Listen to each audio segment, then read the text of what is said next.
This time, our coffee adventure takes us to the Peak District. The coffee on the menu? Kalima, specialty coffee from 1895 by Lavazza.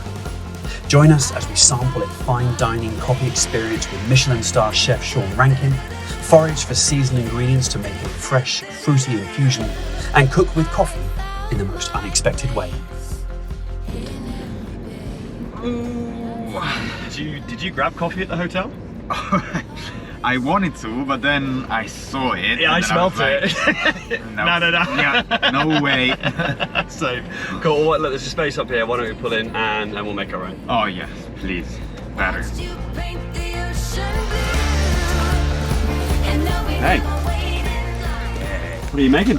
Well, I'm making you an espresso today, but I'm using 1895 Kalima. Not the good stuff. Only the good stuff today, for sure. Will be a bit of a fruitier espresso than usual, due to the anaerobic fermentation, of course. Yeah, a lot of sweet fruit notes. It's just an amazing espresso. Yeah. And it's quite a new thing, anaerobic fermentation, like fermented coffees. Quite a few producers are playing with that. Yeah. During the last 2 or 3 years, it really boomed, and a lot of farmers have started with the new method, and to be honest, it works amazing.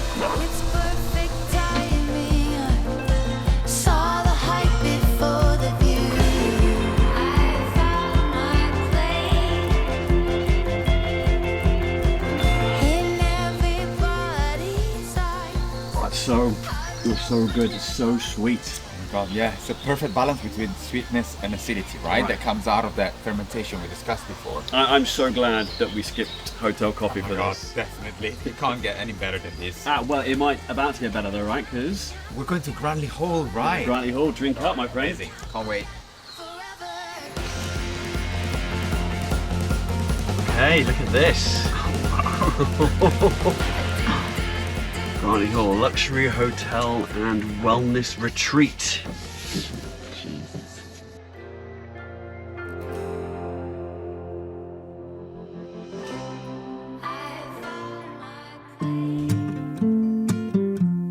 Good afternoon, hello. Hello. Thank you so much. You're welcome.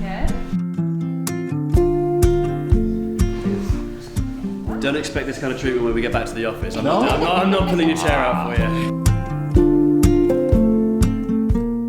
Really like it that restaurants like this have embraced this sort of the theatre side of coffee. They've been doing it with food for so long, but now bringing coffee as part of that moment, that multi-sensory moment at the end of the meal, I think is fantastic. Right, and finally in the UK as well, we're having coffee as the final stage of the meal. It's something that you're going to remember, probably the last thing you remember from the meal. It's the last thing you taste, right? Right, Yeah. exactly. I can smell it.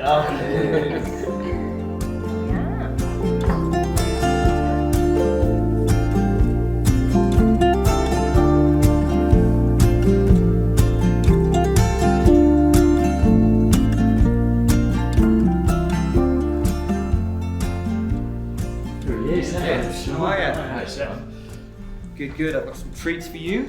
That looks fantastic. There you go. Good to see you. How are you? Really well. Thanks for spending some time with us. These are fantastic. You hand make these. We do. Yes, absolutely. That's amazing. We make them fresh every day, like everything we do here. So yeah, everything you see in front of you is from around the area. So within sort of this area, really, 1 mile. That's what we tend to look for. Amazing. Yeah. Amazing. Okay, so what would you recommend trying one of these first? I would go with the smoked woodruff. Okay, smoked Try woodruff. that. That sounds amazing. Okay, well, I'm going to dive straight in. Sean, anything else you can tell us about the pairing with the chocolates, the amazing chocolates that you prepare and the fruitiness of Kalima? Yeah, very much so. I was looking for a specialty coffee anyway. So and this coffee works really well with our sort of petit four offering at the end of service. And I wanted to give a little bit of extra service at the end of everything as well.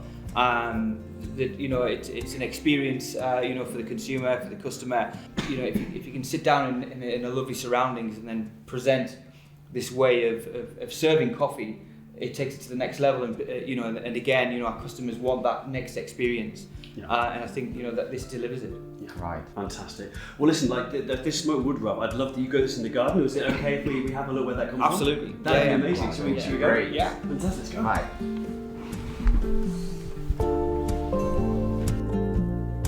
Well, we're cooking with meat tonight, so I wanted to ask you if you have any tips or suggestions around cooking with meat and coffee in the same dish. Meat and coffee work really well together anyway. So the astringence and the acidity, the fattiness of the meat also. So you shouldn't have any problems, combining coffee with meat also. It's amazing. Good to know. I went for the right path then. And then finally, I'm going to do a coffee infusion. I want to get extra fruity flavours infused with the coffee in a French press. And I've noticed in this beautiful kitchen garden of yours we're coming up to that you have a few little berry trees and some things tucked away. Would it be okay as one last favour to us if we spend a little bit of time in there grabbing a few things for dinner tonight? Absolutely. You are my guest. Help yourself. Sean, thank you so much for your time as always. It's such a pleasure talking to you. Thank you so much, Sean. It's been great today. Take care. Let's go and see what we can find. Let's go.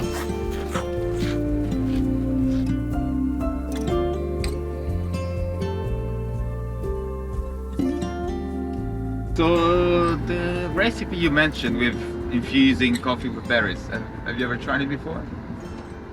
Nope. Right, so we're just winging it. Yep. Okay. Okay, so what are we doing today, Well, today we're doing barbecue baby back ribs with a coffee and cocoa dry rub. Sounds amazing. What's in the dry rub?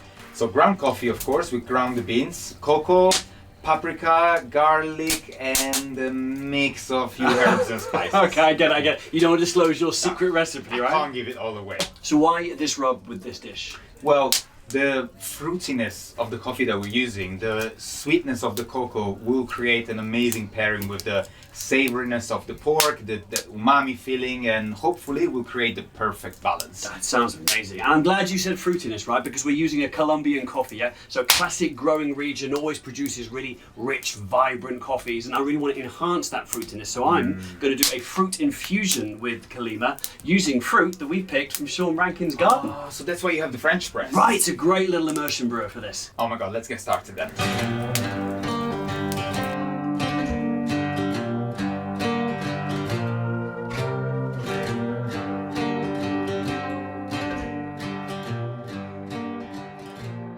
So how is the infusion going to work exactly? Really, really simple. Like we're just going to use a standard French press recipe, so 1 to 16 water coffee. But before we do that, we are going to add a little bit of fresh fruit that we've got from the garden. And we're going to give that just a little muddle just to help that on its way. Just break down some of those before we add the coffee. Okay. Just a regular 4-minute infusion. Oh, it smells really good. Yeah, exactly. Yeah, nothing more than that. Let's not mess with an already tried and tested recipe, right? So just take your favourite French press recipe and just add a little bit of fruit at the beginning before it goes in.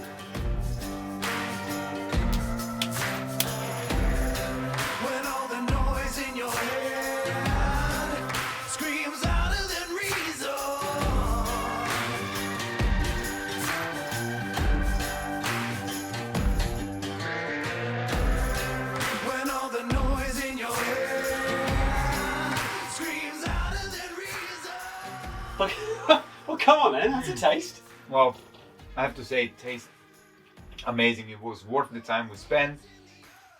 It's definitely tasting great with the coffee and the cocoa in the rub. It's a perfect balance, amazing. Really, really nice. Well done, definitely time well spent. I've got something else for you to try. So the brew is ready, I've tasted it. I think it's coming out really nicely. The fruit is coming through, but it's not dominating. But I want you to tell me how it goes with the food. Oh my god, yeah, you can immediately get the acidity of the berries and it carries through from the pork to the coffee. It's just a match made in heaven. Amazing, fantastic. I'd say it's mission accomplished then. Mission accomplished for sure. And what I like about this is that you've used coffee as a supporting role to the main event, and then I've used additional ingredients as a supporting role to the coffee, so it kind of comes full circle. Yeah, and it's definitely easy to make at home, right? Fire, oven, whatever, and then everyone has a French press at home. Exactly.